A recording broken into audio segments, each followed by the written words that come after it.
The unexpected encounter. Captain Marcus Reed never expected his routine supply run to Kepler Station would change his life forever. As he docked his cargo ship, the Wanderer, in Bay 17, he noticed the sleek vessel in the adjacent berth. The ship's design was unlike anything in human space. Curved hull plating that seemed to shimmer with an inner light, and propulsion systems that hummed with barely contained energy. Marcus was securing his cargo when she appeared. The alien woman stood nearly 6 feet tall, with pale blue skin that held an ethereal glow. Her silver hair cascaded down her shoulders like liquid mercury, and her eyes were the color of deep ocean water. She wore a form-fitting suit that accentuated her graceful movements. As she approached, "Greetings, human," she said, her voice carrying a melodic quality that made Marcus's heart skip. "I am Vexlia of the Zephyrian Collective. I believe we are neighbors in the docking bay." Marcus found himself staring before remembering his manners. "Marcus Reed, captain of the Wanderer. Nice to meet you." He extended his hand, and she took it with surprising warmth. The moment their skin touched, Vexlia's eyes widened dramatically, her pupils dilated, and the bioluminescent patterns on her neck began to pulse rapidly. "Oh," she breathed, her grip tightening on his hand. "This is most unexpected. What's wrong?" Marcus asked, concerned by her sudden change in demeanor. Vexlia released his hand quickly, backing away with what looked like panic in her eyes. "I must go. This cannot be." She turned and practically fled back to her ship, leaving Marcus standing, confused in the docking bay. Over the next 3 days, Marcus found himself encountering Vexlia everywhere on the station. At the market, she would appear beside him while he bought supplies. In the recreation center, she somehow ended up at the table next to his. Even in the library's quiet corners, she would be there, always watching him with those mesmerizing eyes. Each time they met, the same thing happened. Her bioluminescent patterns would activate, creating intricate designs across her visible skin. Other aliens on the station began to stare and whisper when they saw her markings. Finally, Marcus confronted her in the station's observation deck. "Vexlia, what's going on? Why are you following me?" She turned from the viewport, tears glistening in her oceanic eyes. "I am not following you by choice, Marcus Reed. Among my people, physical contact triggers a biological response. When we touched, my body began producing bonding pheromones." "Bonding pheromones? The glowing patterns you see are mating displays," she explained, her cheeks darkening with what he assumed was embarrassment. "My species believes we are now destined partners, according to Zephyrian law. I must either complete the bonding ritual with you or face exile from my people." Marcus stared at her, processing this information. "So you're saying your entire species thinks we're married because we shook hands, essentially?" "Yes," Vexlia's voice was barely a whisper. "And I have 7 days to decide our fate. Understanding the bond." Marcus spent the night researching Zephyrian culture in the station's database. What he learned made his situation even more complicated. The Zephyrians were an ancient species that had evolved a unique reproductive system based on biochemical compatibility. Their bodies could instantly detect genetic matches through touch, triggering an irreversible bonding process. The next morning, he found Vexlia waiting outside his quarters. Her usual confidence was replaced by visible distress, and her bioluminescent patterns flickered weakly. "You researched my people," she said. "It wasn't a question. I needed to understand what we're dealing with," Marcus replied. "Vexlia, why didn't you tell me the full truth about what happens if you don't complete the bond?" Her shoulders sagged. "Because I did not want your pity or your obligation. If you choose to help me, it must be your genuine decision." Marcus had read about the consequences. Unbonded Zephyrians experienced a slow deterioration of their nervous system, eventually leading to death. It was their species' way of ensuring genetic diversity and preventing casual reproduction. "There has to be another solution," Marcus said. "What about medical intervention? Hormone suppressants? My ship's medical bay has already attempted that approach." Vexlia replied sadly, "The bonding chemicals are too deeply integrated into our biology. Suppressing them would be equivalent to suppressing my life force." They walked through the station's corridors together, drawing curious stares from other inhabitants.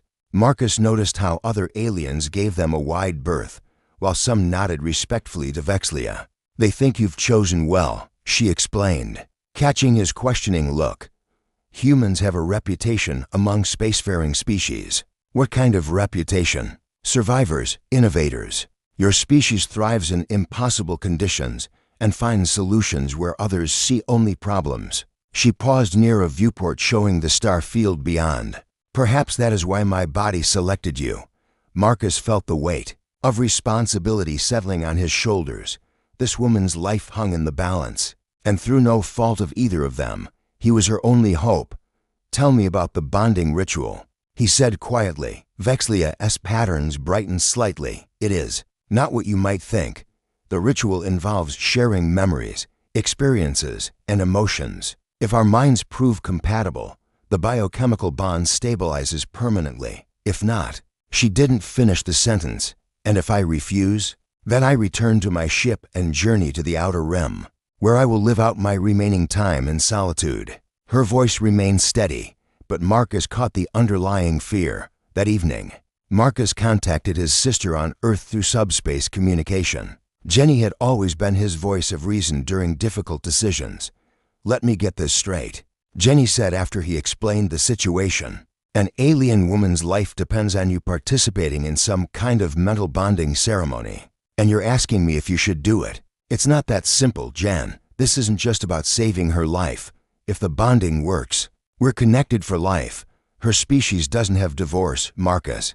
You've spent 5 years alone in space avoiding commitment because Sarah broke your heart. Maybe the universe is giving you a chance to find something real. With an alien I barely know, with someone who needs you," Jenny corrected. "And from what you've told me, someone you're clearly attracted to." Marcus couldn't deny that truth. Despite the circumstances, he found himself drawn to Vexlia's intelligence, grace, and quiet strength. 5 days left, he murmured. "Then you better figure out what kind of man you want to be."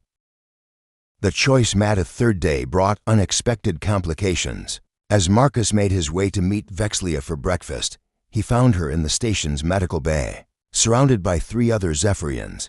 Unlike Vexlia's elegant appearance, these newcomers wore ceremonial robes and carried themselves with obvious authority. Marcus Reed, the tallest one, spoke, his voice resonating with power. "I am Elder Thexavar of the Zephyrian High Council. We have come to evaluate this unprecedented situation." Vexlia looked up from the medical scanner, her eyes pleading. "They arrived this morning on a diplomatic vessel. News of our bond has reached the home world. Your species is known to us, human," another elder continued. "We are curious about this genetic compatibility our daughter has discovered. However, we must ensure this union serves the greater purpose of our people." Marcus felt his temper rising. "Union? I haven't agreed to anything yet, and Vexlia isn't property to be evaluated." The third elder, a female with intricate silver tattoos covering her arms, smiled approvingly. "Excellent. You show protective instincts. This bodes well for the assessment." "What assessment?" Marcus demanded. "Traditional bonding requires approval from the family council," Vexlia explained quietly. "They will test your worthiness as a mate, and if I fail their tests, then the bond is declared invalid and I face the consequences alone," she said. Trying to sound matter-of-fact, the tests began immediately.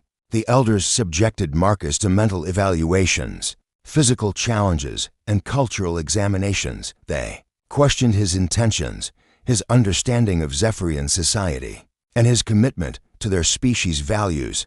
During the grueling process, Marcus learned more about Vexlia's background. She was a stellar navigator, one of the most skilled in Zephyrian space. Her ship wasn't just a personal vessel, it was a mobile research station, studying quantum phenomena in uncharted regions. "Why did you never bond before?" Marcus asked during a break in the testing. "I was career-focused," she admitted. "Most Zephyrian females bond by age 30. I am 35 and had accepted that I would remain unmated. My work was my passion. Until you touched a stubborn human cargo pilot." "Until I touched you," she agreed. Her patterns glowing softly. On the 4th day, Elder Thexavar delivered their verdict. Marcus Reed, you have demonstrated qualities valued by our people: courage, loyalty, and adaptability. However, we sense reluctance in your heart. Marcus looked at Vexlia, who sat perfectly still, awaiting his response. I'm scared, he admitted, not of your daughter or your people, but of making a decision based on desperation rather than genuine feeling. Explain, the female elder requested. If Vexlia weren't dying, would she choose me? Would I choose her, or are we just two people thrown together by biological accident? Marcus stood up, pacing the small room. I want to save her life, but I also want whatever choice we make to be authentic. The elders exchanged meaningful looks. You believe this bond was random chance? Elder Thexavar asked, wasn't it? Zephyrian bonding physiology evolved over millions of years. The female elder explained, it does not activate randomly. Your genetic and psychological profiles must be extraordinarily compatible for such a strong response. Vexlia spoke for the first time in hours. Marcus, I have traveled the galaxy for 15 years. I have encountered thousands of beings from hundreds of species. Never has my body responded to anyone as it did to you. The question remains, Elder Thexavar said solemnly. Will you accept the bonding ritual? Marcus looked into Vexlia's eyes, seeing hope, fear, and something deeper, a connection he couldn't deny. Yes, he said, not just to save your life, but because I think we might actually have something worth exploring. The relief on Vexlia's face was radiant. Then we bond tomorrow at the ceremony. One condition, Marcus added. After the bonding, we take time to truly get to know each other. No rushing into permanent commitments beyond what the ritual requires. Elder Thexavar smiled.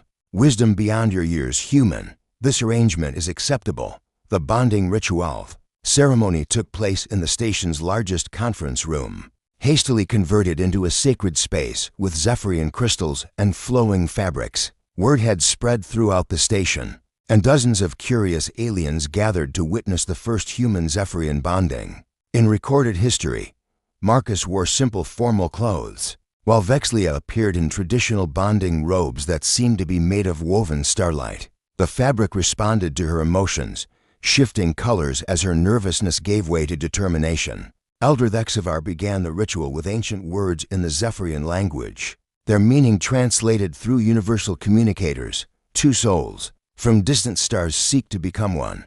Let their minds touch as their hearts have already joined. The actual bonding process was unlike anything Marcus had expected.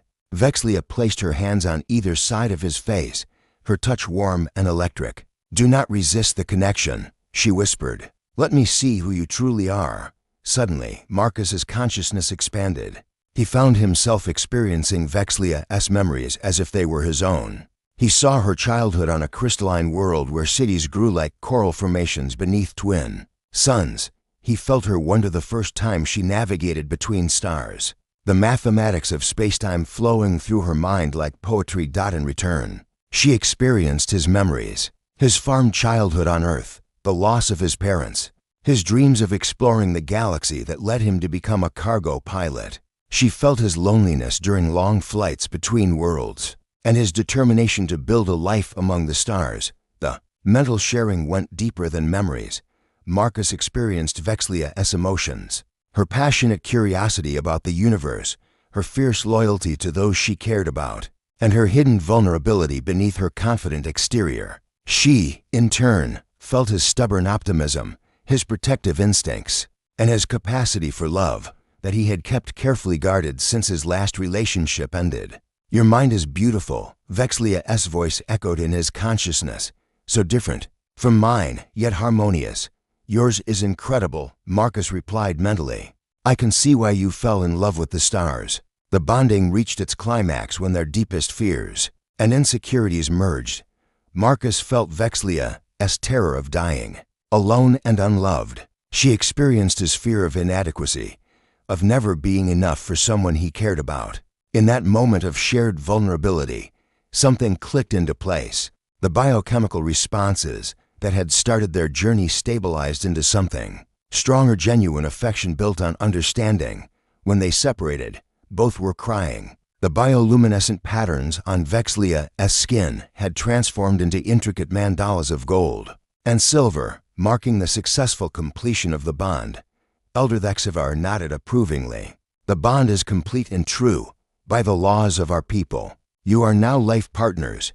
The gathered crowd erupted in applause and alien congratulations. Marcus and Vexlia stood together, hands clasped, both overwhelmed by what they had experienced. How do you feel? Marcus asked quietly. Different, Vexlia admitted. I can sense your emotions now, your presence in my mind. Is it the same for you? Marcus nodded. It's like having a part of you always with me. Not overwhelming, just comforting. Later that evening, they sat together in the observation deck, watching ships come and go from the station. The bonding had created a permanent telepathic link between them, allowing them to share thoughts and emotions at will. What happens now? Marcus asked. Do I join your research expedition? Do you come with me on cargo runs? We find a way to blend our lives, Vexlia replied, leaning against his shoulder. Perhaps we could modify your ship for long-range exploration. My research could benefit from visiting different systems regularly. A cargo ship that's also a research vessel. Why not? Humans are known for creative solutions. Marcus smiled, feeling more content than he had in years. Our neighbors are going to think we're crazy. Our neighbors, Vexlia repeated, her patterns glowing warmly. I like the sound of that. A new beginning 3 months later. The modified Wanderer departed Kepler Station on its maiden voyage. As a hybrid cargo research vessel, the ship's cargo bays had been converted into sophisticated laboratories, while new quantum sensors allowed them to study stellar phenomena during routine supply runs. Marcus stood on the bridge, watching Vexlia work at the navigation console. The bonding had brought changes to both of them. His hair now showed streaks of silver that matched hers, while her bioluminescent patterns had become more vibrant, influenced by his human vitality. Approaching the Vega system, Vexlia announced, perfect conditions for studying that quantum anomaly we detected. And I've got a delivery to the mining colony on Vega Prime, Marcus added. Efficient use of time and fuel. Their partnership had exceeded everyone's expectations. Marcus's practical knowledge of trade routes and cargo logistics perfectly complemented Vexlia's scientific expertise. They had already made 3 significant discoveries that had earned recognition from both human and Zephyrian scientific communities. Incoming transmission from Earth, the ship's communication officer, a young human named David Chen, announced. Jenny's face appeared on the main screen, grinning widely. Hey there, married man. Mom and Dad would have loved to meet your wife. Jenny, this is Vexlia, Marcus said, putting his arm around his partner. Vexlia, my sister by bonding, Vexlia said formally, then smiled. I have heard much about you through our connection. That's still so weird, Jenny laughed. Mind-reading spouses, but you both look happy. They were happy. The bonding had evolved from desperate necessity into genuine love. Marcus had discovered that Vexlia's alien nature wasn't a barrier, it was what made their relationship extraordinary. Her different perspective on life, the universe, and human nature had enriched his understanding of both.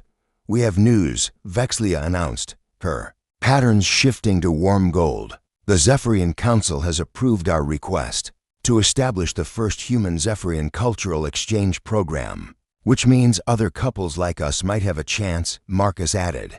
No more emergency bondings or life or death decisions. You're pioneers, Jenny said proudly, the first interspecies power couple. After ending the call, Marcus and Vexlia retired to their shared quarters. The room reflected both their backgrounds, earth plants growing alongside Zephyrian crystals, human books shelved next to data crystals containing Zephyrian poetry. Do you ever regret it? Marcus asked as they prepared for sleep. The way we came together.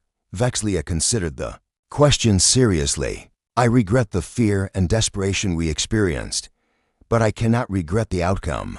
Through our bond, I have learned that love is not diminished by unusual circumstances, it is strengthened by them. The other day, when we were in that nebula storm, I felt your confidence through our link, Marcus said. It kept me calm when I should have been terrified. And when we negotiated that trade dispute on Rigel 7, your diplomatic instincts guided my responses, she replied. We are stronger together than either of us was alone.